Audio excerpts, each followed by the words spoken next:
Namaste.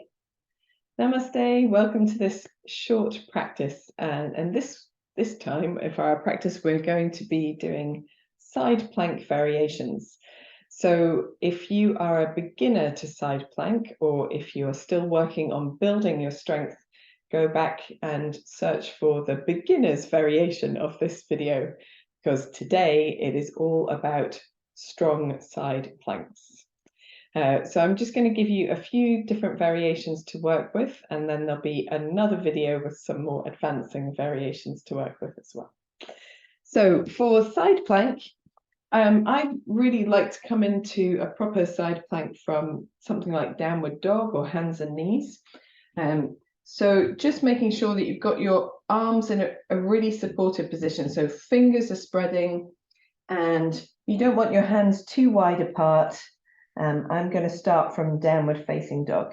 So I want my downward dog to be quite long, because when you come forward into the plank position, you don't want to have your shoulders too far in front of your hands. Over the hands is better.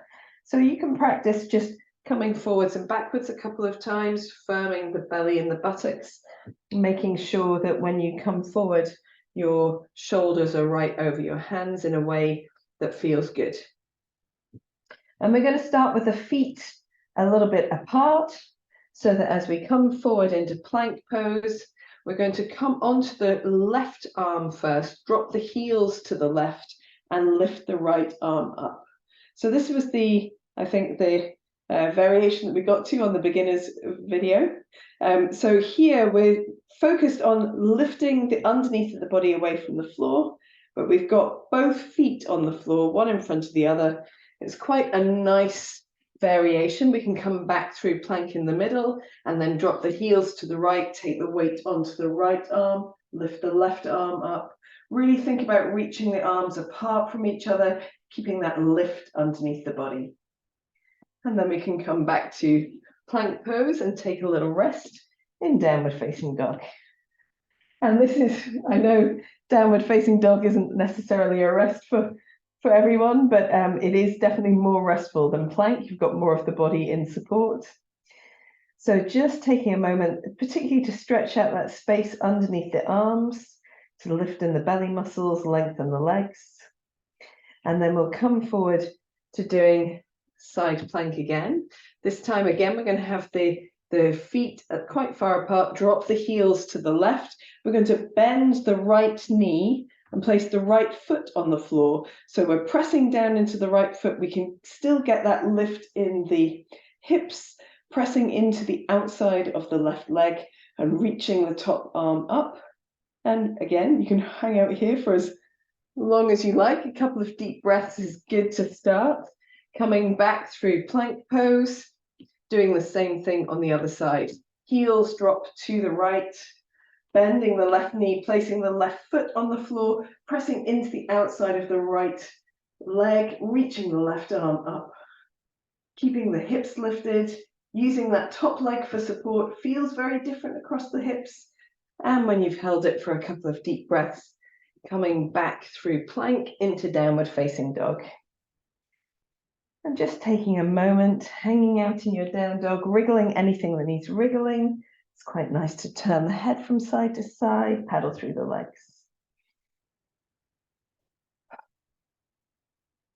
When you're ready, you can come forward into plank. I want my feet to be a little bit closer together this time, so that when I turn to the left with my heels and reach the right arm up, the right leg is stacked directly on top of the left leg. And then here, working on that lift to begin with. So you can bring your hips up and down a little bit, but working on that lift to begin with. And if it feels comfortable, you can lift the top leg as well. She says, try not to topple over.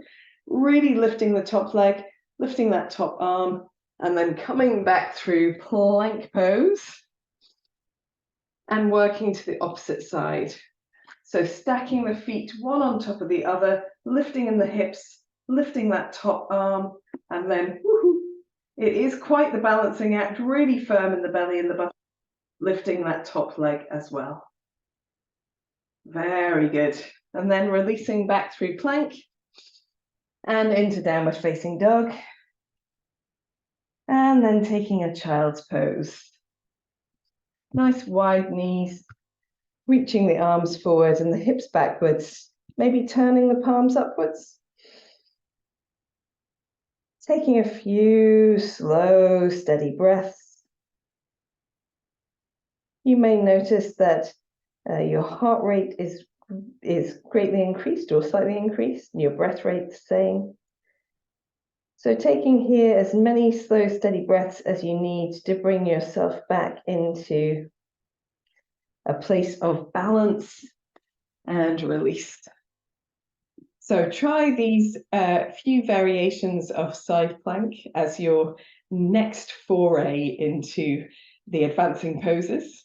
And then in the next video, we'll look at poses like broken triangle and coming into them in a slightly different way, and maybe some of the more dynamic variations of side plank, which are really particularly strengthening for the core.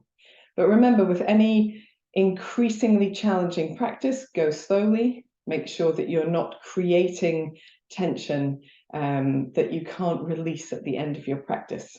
Wriggle out your shoulders, wriggle out your wrists, maybe take legs up the wall as a relaxation after this practice. Namaste.